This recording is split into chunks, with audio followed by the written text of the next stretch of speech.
Mass marketing. Mass marketing is a market strategy in which a firm decides to ignore market segment differences and appeal the whole market with one offer or one strategy, which supports the idea of broadcasting a message that will reach the largest number of people possible. Traditionally, mass marketing has focused on radio, television and newspapers as the media used to reach this broad audience. By reaching the largest audience possible, exposure to the product is maximized, and in theory this would directly correlate with a larger number of sales or buys into the product. Mass marketing is the opposite of niche marketing, as it focuses on high sales and low prices and aims to provide products and services that will appeal to the whole market. Niche marketing targets a very specific segment of market, for example, specialized services or goods with few or no competitors. Background. Mass marketing or undifferentiated marketing has its origins in the 1920s with the inception of mass radio use. This gave corporations an opportunity to appeal to a wide variety of potential customers.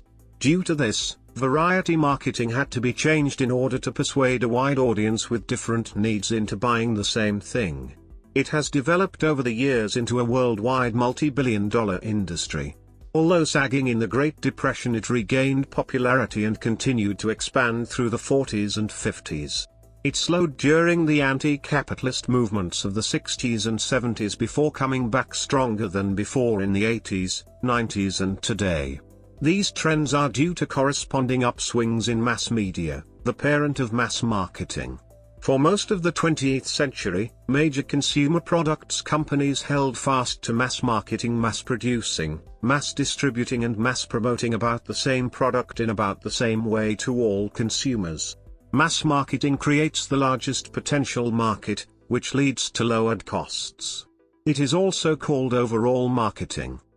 Over the years, marketing activities have notably transitioned from traditional forms, such as television, radio and print advertisements, to a more digitalized forms, such as the utilization of online media platforms to reach various consumers. Huang, 2009, as cited in Xu et al., 2015, explains three chief attributes digital marketing has enhanced, one being penetrating power, which is to have the ability to reach a wider circle of customers in the market, accredited to the ease of online communication. Digital marketing allows for a marketer to reach a larger scale audience in a more efficient and cost-effective manner, which is ultimately what mass marketing seeks to do. Persuasion in mass marketing. For a mass marketing campaign to be successful, the advertisement must appeal to a set of product needs that are common to most consumers in a target market. Bennett and Stridham, 2001, in this case it is unnecessary to segment consumers into separate niches as, in theory, the product should appeal to any customer's wants and or needs. Many mass marketing campaigns have been successful through persuading audiences using the central route to persuasion, as well as using the peripheral route to persuasion, according to the elaboration likelihood model. Lane et al. State that the different types of persuasion depend on the involvement, issue-relevant thinking, or elaboration that a person dedicates to a persuasive message. 2013. Political campaigns are a prime example of central persuasion through mass marketing, where the content of the communication involves a detailed level of thinking which seeks to achieve a cognitive response. Contrastingly, a toothpaste advertisement would typically persuade the audience peripherally, where there is low involvement and consumers rely on heuristics to alter their behavior. John Watson was a leading psychologist in mass marketing with his experiments in advertising. Shotgun approach. The shotgun theory is an approach of mass marketing. It involves reaching as many people as possible through television, cable and radio. On the web, it refers to a lot of advertising done through banners to text ads in as many websites as possible, in order to get enough eyeballs that will hopefully turn into sales. An example of shotgun marketing would be to simply place an ad on primetime television, without focusing on any specific group of audience. A shotgun approach increases the odds of hitting a target when it is more difficult to focus on one. A potential limitation of using the shotgun approach is that each receiver will interpret the message in their own way, whether this be the way the sender intends for it to be decoded, or not. In other words, the receiver's frame of reference at the time of decoding enables them to perceive a brand message in a particular way, thus, the marketer's intention may become distorted. Darlan, Lang, and Smith, 2010, claim that each receiver has different attitudes, values and perceptions stemming from knowledge, experience or the influence of other people. In situations where there is no specific target market, mass marketers should simply focus on grabbing the attention of consumers in different, surprising, original and entertaining ways in order to generate the most desirable feedback. Bigot, 2012. Guerrilla marketing. Guerrilla marketing aims to cut through clutter by attracting attention in unique, memorable and imaginative ways to maximize interest in a firm's goods and services while minimizing the costs of advertising. Bigot, 2012.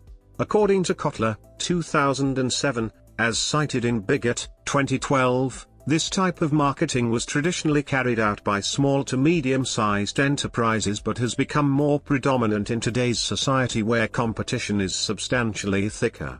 It is particularly effective at reaching a large-scale audience due to the captivating nature of the advertisement.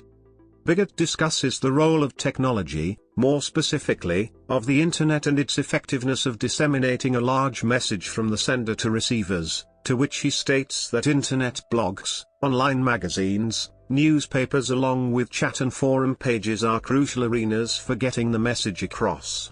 Logically, this is due to the fact that digitalized media generates more efficient feedback from consumers.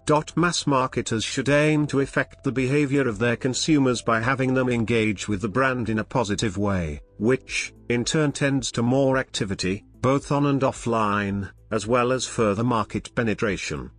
Use and products sold. Mass marketing is used to effect attitude change to as wide an audience as possible. Often this would take the form of selling a product like toothpaste. Toothpaste isn't made specially for one consumer and it is sold in huge quantities. A company or individual who manufactures toothpaste wishes to get more people to buy their particular brand over another.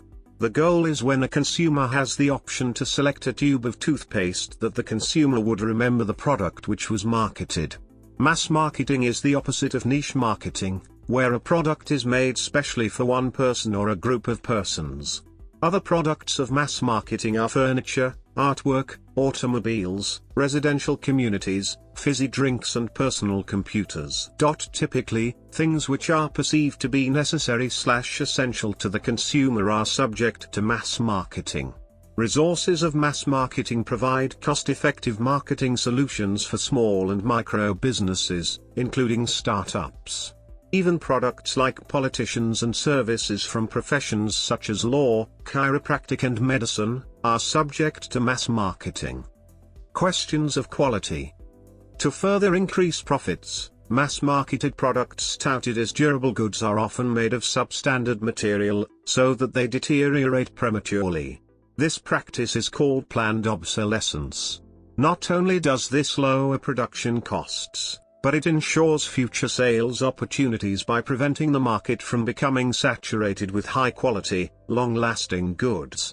The forces of a free market tend to preclude the sale of substandard staples, while disposability, technological innovations, and a culture of collection all facilitate planned obsolescence.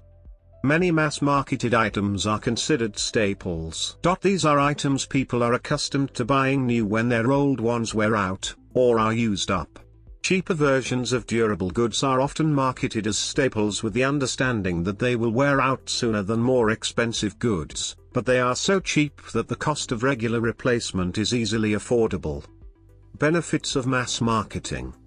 Since the target audience is broad, the number of successful hits is high despite the low probability of a single person turning up, and if all the efforts in one particular area goes in vain, the eventual loss is less compared to one in a narrowly focused area.